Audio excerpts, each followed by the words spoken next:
안녕하셨습니까? 행복한 인생 이막 알베르토입니다.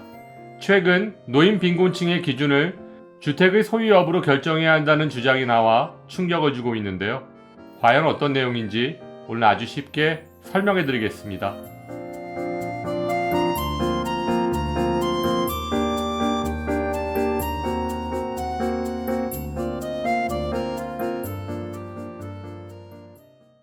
오늘 KDI에서 발표한 기초연금 지급 기준에 대한 내용을 설명드리기에 앞서 6월 3일 대통령 선거를 앞두고 현재까지 각 당 후보들이 발표한 공적연금 공약들을 정리해보면, 먼저 국민의힘 김문수 후보는 인구 구조의 변화와 경제 상황에 따라 국민연금 급여나 보험료율이 자동으로 조정되는 자동조정장치의 조기 시행과 부족한 연금 재정에 대한 국고 조기 투입으로 연금 시스템의 효율성 개선 방안을 제시하고 있지만, 미래 세대의 급여가 줄어들거나 보험료가 오를 가능성이 크고 국가 재정에 큰 부담이 될 수 있어 구체적인 계획이 필요하다는 지적입니다.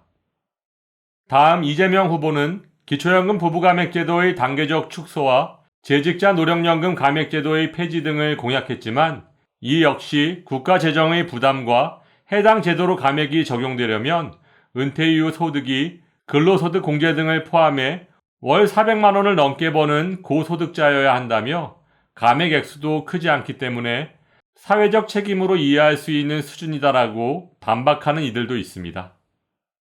마지막으로 개혁신당 이준석 후보는 신구 연금 분리라는 가장 파격적인 개혁 카드를 꺼내 들었는데요.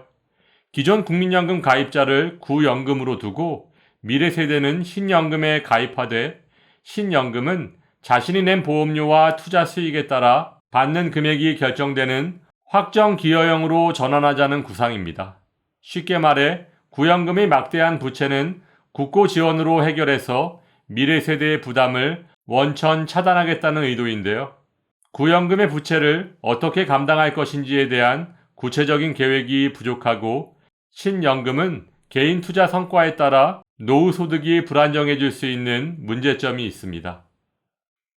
그럼 지금부터 최근 국책연구기관 KDI와 한국은행 공동 심포지엄에서 노인 빈곤층의 기준을 주택의 소유 여부로 판단해야 한다는 주장에 대해 설명드리겠습니다.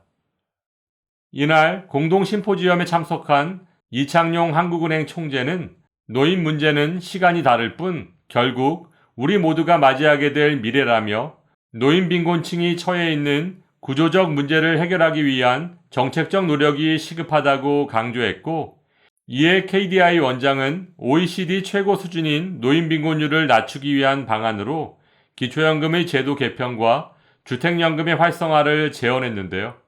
지난해 12월 초고령 사회에 진입한 우리나라의 노인 빈곤율은 39.8%로 OECD 회원국 중 가장 높지만, OECD의 노인 빈곤율은 보유한 부동산 등을 제외한 처분 가능 소득을 기준으로 계산되고 있으므로 소유한 재산의 대부분이 부동산인 우리나라의 어르신들이 주택연금에 가입한다면 노인 빈곤율을 3에서 5% 정도 낮출 수 있다는 것입니다. 실제로 2024년 기준 우리나라의 주택연금 가입률은 2% 정도이지만 29세에서 55세 주택 보유자의 주택연금 가입 의향은 41.4%로 현재 가입률의 20배 수준으로 나타났는데요. 이에 KDI에서는 기초연금의 지급 대상 기준을 개편해서 선택과 집중을 해야 한다고 주장하며, 현재는 기초연금이 소득은 적지만 재산이 많은 노인까지 지급하고 있는 데다 초고령 사회에 들어서면서 지급액이 급증해서 청년 세대와 국가 재정에 부담이 되고 있다고 설명하고 있습니다.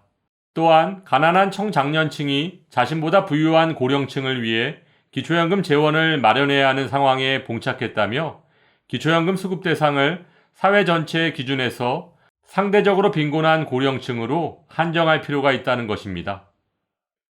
하지만 이는 노인 빈곤율 산정 시 소유한 부동산은 노인 빈곤율 계산에서 제외한다는 이유만으로 주택의 소유 여부를 기초연금 선정 기준의 중요한 요소로 삼겠다는 것이므로 노인의 현실을 외면한 편협한 발상이라고 할 수 있습니다. 또한 현재 우리나라는 노인 빈곤율만 OECD 1위가 아니라 일하는 노인, 즉 만 65세 이상 노인의 경제활동 참가율도 37.3%로 1위인데요. 이는 일하는 노인 대부분이 저임금, 불안정 일자리에 종사하기 때문이라고 할 수 있고, 우리나라 노인들의 경제활동 참가율과 빈곤율 뒤에는 다른 나라보다 빈약한 공적연금 제도가 가장 큰 비중을 차지하고 있기 때문이라고 할 수 있습니다. 따라서 우리나라의 노인들은 은퇴 후 받게 되는 연금이 워낙 적다 보니 일을 하지 않고는 기초적인 생계조차 어려운 것이 가장 큰 문제라고 할 수 있는데요. 최근 노령연금을 당겨받는 조기 노령연금 신청자가 2년 연속 10만 명을 넘어서며 올해 100만 명에 도달할 것으로 예상되고 있습니다. 국민연금을 10년 이상 가입한 사람이 받을 수 있는 가장 일반적인 형태의 국민연금인 노령연금을 최대 5년까지 당겨받을 수 있는 조기 노령연금은 소위 손해연금으로 불리우고 있습니다. 그 이유는 미리 받는 대신에 1년 일찍 받을 때마다 6%씩 연금이 깎여서 5년 당겨받으면 30%나 감액되기 때문인데요. 그런데도 조기 노령연금 신규 수급자가 이처럼 급증하고 있는 것은 그만큼 노후소득이 부족해서 생활고를 겪고 있는 이들이 증가하고 있다는 방증이고, 고물가 고금리 여파에 연금 수급 개시 연령이 만 62세에서 63세로 1년 미뤄지면서 소득 공백기가 생겼기 때문이라고 분석됩니다. 실제로 노령연금 수급 연령이 늦춰진 2013년과 2018년의 조기연금 신청자도 각각 7.5%, 18.7%로 증가한 것으로 조사되었는데요. 더욱이 건보료 부과체계의 2단계 개편으로 피부양자 자격 요건이 더욱 강화되었는데, 이것이 국민연금과 직접적으로 맞물려 있습니다. 좀 더 자세히 설명드리면 2022년 9월부터 시행된 건강보험 2단계 개편안으로 인해 피부양자 소득 요건이 연간 합산소득 3,400만 원 이하에서 2천만 원 이하로 대폭 강화되었기 때문인데요. 피부양자 합산소득에 반영되는 국민연금을 포함한 공적연금은 기본공제 없이 100% 반영되므로 피부양자 자격에 가장 불리하고, 만일 피부양자 자격을 상실하고 지역건강보험 가입자로 전환된다면 국민연금이 50%의 건보료가 부과되므로 건보료 폭탄을 맞을 수 있기 때문에 조기 노령연금의 신청으로 합산소득을 조금이라도 줄이기 위해 조기 노령연금 신규 신청자가 급증한 것이라고 할 수 있습니다. 여기에 더해 KDI에서는 기초연금 수급 기준을 현재의 소득 하위 70%에서 기준 중위소득 100%에 이어 50%까지 단계적으로 낮추자고 제안하고 있는데요. 기준 중위소득을 소득 대체율로 환산하면 기초연금 수급 기준을 소득 하위 57%를 거쳐 37%까지 떨어뜨리자는 것인데요. 이렇게 되면 기초연금의 예산을 연평균 4조 2,500억에서 9조 5,600억까지 절감할 수 있다는 것이고, 이렇게 기초연금 수급 대상의 축소로 발생한 재정 여력을 어려운 분들께 몰아주자는 건데요. 기초연금 수급 대상을 소득 하위 70%에서 37%까지 점진적으로 축소하면 재정 지출 없이 2026년 기초연금액을 44만 원으로 현행 34만 원 대비 10만 원 정도 인상할 수 있다고 주장하고 있고, 이로 인해 보다 효율적으로 노인 빈곤 문제를 완화할 수 있다는 것입니다.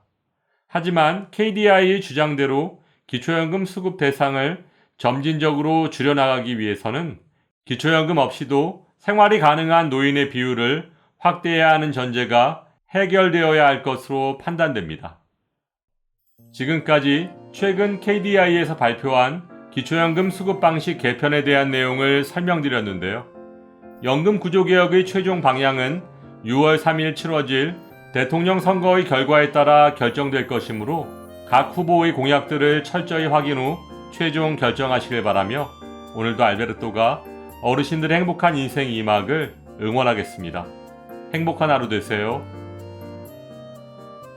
좋아요, 구독, 그리고 알림과 공유는 좋은 콘텐츠를 만드는 힘이 됩니다.